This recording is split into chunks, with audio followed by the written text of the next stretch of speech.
E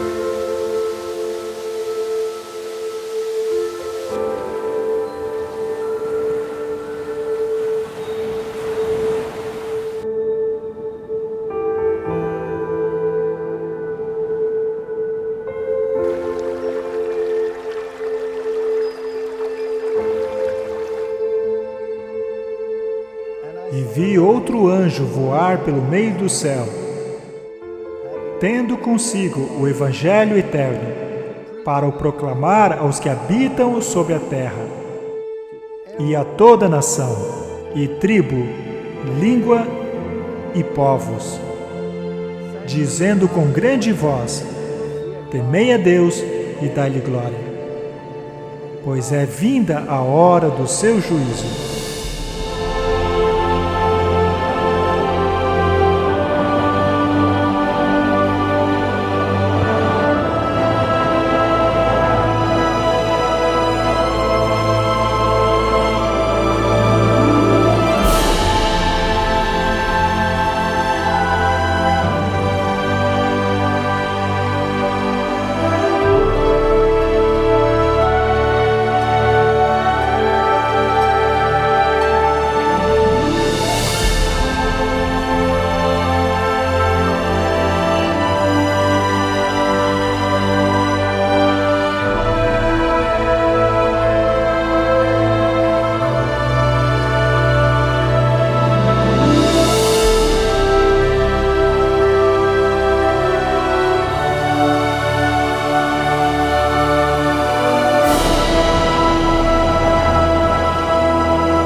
O que quer dizer essa mensagem?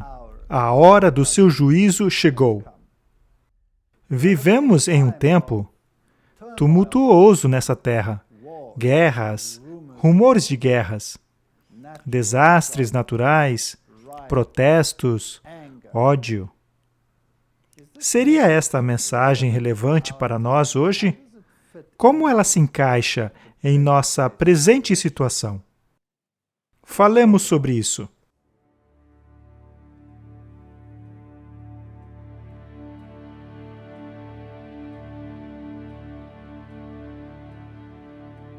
Para onde irei, Senhor? Se voltar ao tempo de Pedro, quando os apóstolos e Jesus estavam juntos, e Jesus perguntou a eles: quem o povo diz que eu sou? Alguns dizem que o Senhor é Elias, outros algum dos profetas, e Jesus pergunta: mas o que vocês dizem? E Pedro respondeu: o Senhor é o Filho do Deus vivo. Ele o reconheceu como Messias. E Jesus disse: carne e sangue não te revelaram isso. Foi o Espírito de Deus que deu a você esta certeza.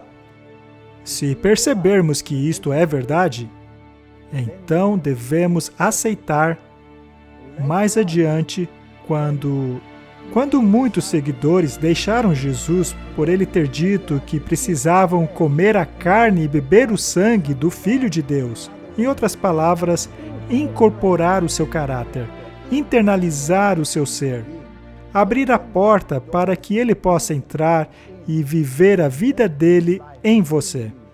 Pois a justificação que temos não é a nossa, mas a dele, que ele vive dentro de nós.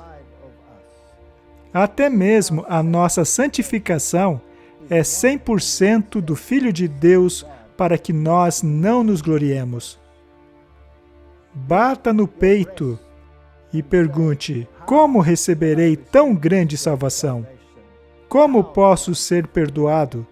Jesus olhou para aquele público e disse: Este sim foi para casa justificado, e não o outro que se orgulhava de suas boas obras. Estas são as questões que devemos decidir. Portanto, quando a Bíblia diz, sai dela, povo meu, com quem deveria eu me associar? Não seria com a mulher ou a igreja que guarda os mandamentos de Deus e que guarda o testemunho de Jesus? Não é esta a mulher que possui a missão de pregar as 3 mensagens angélicas a toda a nação, tribo e povo de todo o planeta? Precisamos nos perguntar se existe uma organização, uma igreja, que ainda reconhece a autoridade dos mandamentos de Deus, incluindo o do sábado. Devemos nos perguntar se alguma igreja ou uma missão mundial. Nos perguntar se há alguma igreja que alega possuir o testemunho de Jesus, que é o espírito de profecia. Existe uma igreja que pregue as 3 mensagens angélicas de maneira integral? Estes são o critério. Você pode procurar em todo o mundo e encontrará apenas uma. Uma que se enquadra em todos os pontos. Mas ela também precisa ter aparecido no tempo correto da história, no final dos 2.300 dias.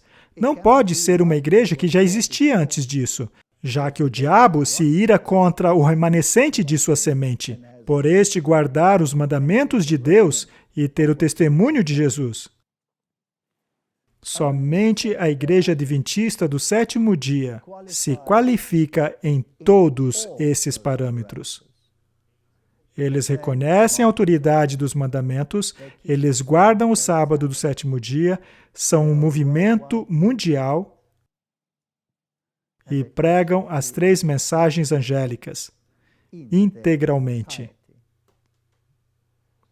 Estamos filmando isto nesta terra deserta, rodeadas por tantas destruições vulcânicas, e ainda assim, tanta beleza misturado a ela. É como se Deus estivesse usando esta ilha para mostrar como o seu poder e força destrutiva é temperado com beleza, misericórdia e benevolência.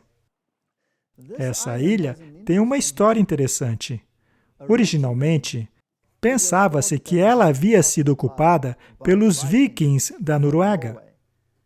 Mas as últimas pesquisas mostraram que os moradores originais dessa ilha foram provavelmente os celtas, que fugiram após Roma, haver conquistado suas nações e ter tomado aquelas ilhas e regiões de onde eles vieram, como a Irlanda e outros territórios. E os celtas eram cristãos que guardavam o sábado. Os primeiros migrantes provavelmente se assentaram aqui, chamando esta terra de Terra de Yeshua. Island, Yeshua, que mais tarde tornou-se Islândia ou Islândia. Mais tarde, as tribos da Noruega, como os vikings, vieram e se assentaram e, aparentemente, os 2 povos se toleravam. Houve então uma mescla dos povos. A situação não era exatamente a mesma. Mas aqui, a questão entre o sábado e o domingo sempre existiu, desde o início. E no início do século XX, aqui, neste lugar, houve uma votação para decidir qual dia prevaleceria, pois surgiu mais uma vez a discussão, e o domingo ganhou por uma margem ínfima.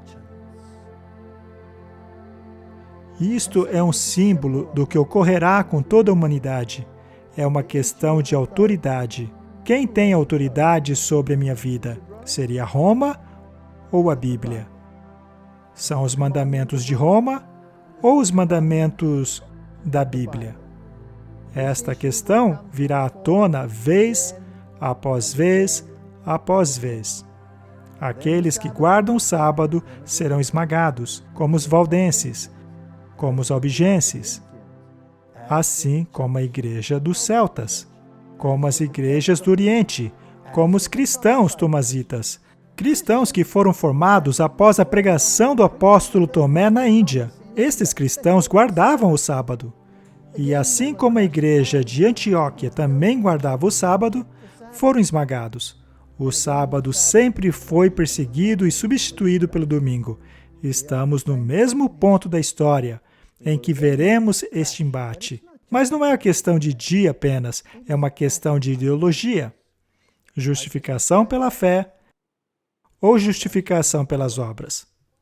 Qual dos dois tem a prevalência em seu coração? Qual dos dois tem a prevalência em meu coração? Esta é a escolha. Sai dela, povo meu. Permaneçam firmes com aqueles que acreditam nessas coisas e pregam essas coisas. Eu sou um adventista do sétimo dia, não porque eu creio que somos melhores que qualquer pessoa. Eu sou um adventista do sétimo dia por causa do critério bíblico que aponta para esta igreja. Eu sou um protestante, sou luterano dos luteranos, metodista dos metodistas, o calvinista de calvinistas. Porém, eu guardo os mandamentos de Deus e me apego à fé de Jesus. Amigo, una-se a mim.